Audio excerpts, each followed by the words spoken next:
So at A, the potential energy is maximum, it is converted to the kinetic energy because at A, kinetic energy is 0.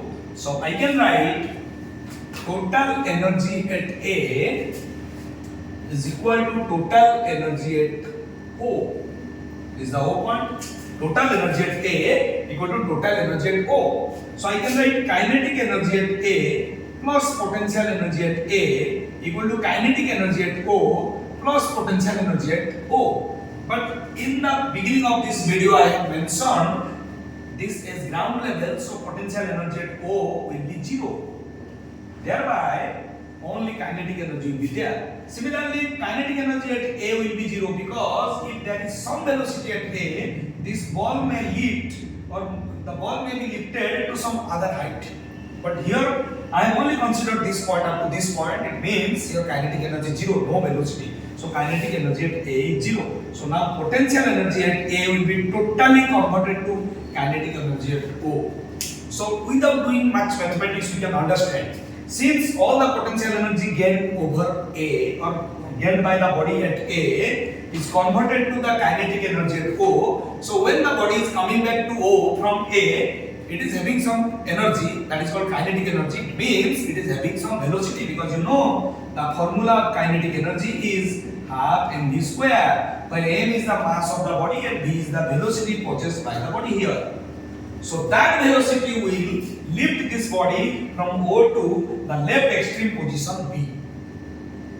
So this is all about a simple harmonic motion. This is a mean position. The body is repeatedly coming to this mean position at each equal interval of time. So I am starting again O to A to O, O to B, B to O. This is a complete one oscillation. So the time taken by this body to complete this one oscillation is called T, time period. Time period is nothing but it is the oscillation. So if I want to represent this in graph, I have started from here. So the graph is like this. So let me plot this graph. Let me erase it out. I am waiting for some time. And the equation is y equal to r sine omega t. Here y is instantaneous position of the particle undergoing SHM, and r is amplitude or maximum position. Maximum position you can say, or you can say maximum displacement. So let me erase it out so that I can write. So this is the basic of simple harmonic motion. Now things is very easy because we need to do some simple mathematics. So what happens if I take actually in x axis I am taking omega t, in y axis I am taking displacement or position. So this is instantaneous displacement, this is maximum displacement or called amplitude.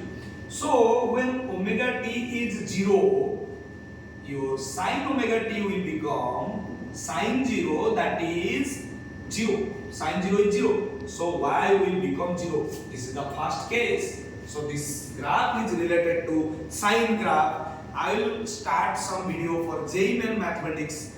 In that video I can say, because nowadays many graph questions have been asked in the exam. So it is very important to understand the graph and relate the graph with equation. In many videos you will never find any graph and equation relation. I am always trying to discuss the relationship between equation and graph, because in JEE and NEET exam, whether it is chemistry, mathematics or physics, you will get graph question, plenty of numbers, maybe 10 to 15%. So it is always important to understand the graph and the equation. So omega t 0, sin omega t, sin 0, 0. Now y will be 0. First step here. Let's say this point is A. Now I am going to this point. When I am going from A to B, my omega t will be pi by 2. So sin omega t equal to sin pi by 2, which is equal to 1. You know sin 90 equal to 1. So my y will become r sin pi by 2, that is r. So y will be r, that is maximum value of displacement. So I can treat it as r. Similarly, next step, omega t is, I am coming to this point C, that is actually pi, 180 degree. From here to here, 180 degree. So sin omega t will become Sin pi is again 0, so y will be 0. So here the ball is or the particle is reaching here. Not exactly the particle is reaching, the position of the particle is at C, that is 0. So now when I am writing next step, already pi is gone. Now next point, this point, D point. Now omega t is 3 pi by 2. So sin omega t will be sin 3 pi by 2, that is minus 1. So I will get y equal to r sin 3 pi by 2, that is minus r. So y equal to minus r. So I am reaching to this. I am putting this position of the particle here, that is minus r. So we can treat it as right extreme, we can treat it as left extreme. Now the last point, that is omega t equal to 2 pi, that point is E. So sin omega t equal to sin 2 pi, that is 0. So y will be 0. This is the case where I am starting with this equation y equal to r sin omega t. But in NCERT book you will get an equation that is called y equal to r cos omega t. Why in NCERT book it is taken y equal to r cos omega t, that I will discuss later at the end of this video or maybe in the second video. But since I have taken this equation, so let me solve something with this. But I can relate this thing with AC, alternating current, in 12th class. This is an 11th class video, this is a 12th class. So there is a relationship between oscillation of simple harmonic motion with alternating current. You know, if I am taking omega t along x axis and potential along y axis, then I can get a graph like this.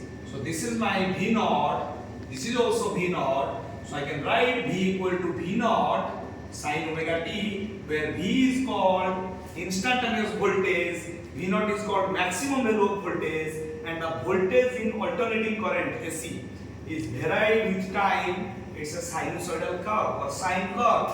Similarly, I can take I equal to I naught sin omega t. So the graph will be also like this. This will be I naught. This is the left extremum, that is minus I naught. This is also getting varied. So this is always constant. We are always using this equation V equal to V naught sin omega t in 12th chapters 12 standard physics, that is AC. And for a circuit which is containing only resistor, when we apply this potential we are getting current. So if you have any doubt, please watch my AC video. I have made 3 very beautiful video on AC. You can get knowledge about this. So I am just relating these things with 12th standard. So now I have understood how y equal to r sin omega t. Now what I want to do is, I will make second video about y equal to r cos omega t, or maybe in this video if you people are not getting bored with this video. So now I want to find out velocity. So velocity, you know, derivative of position with respect to time. So dy by dt, that is d by dt r sin omega t. Here r is constant, so I am taking r outside, d by dt sin omega t. So let me do some fundamental things.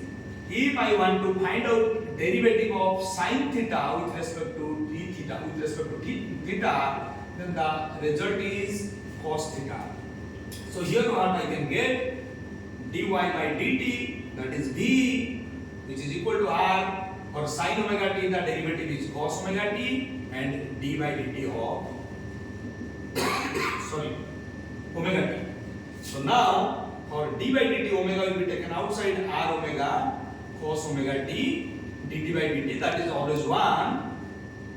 So my v will be r omega cos omega t. This is my equation 1, this is equation 2. So I have got what is the velocity. Now if you want to find out acceleration, you know, derivative of velocity with respect to time will give you acceleration.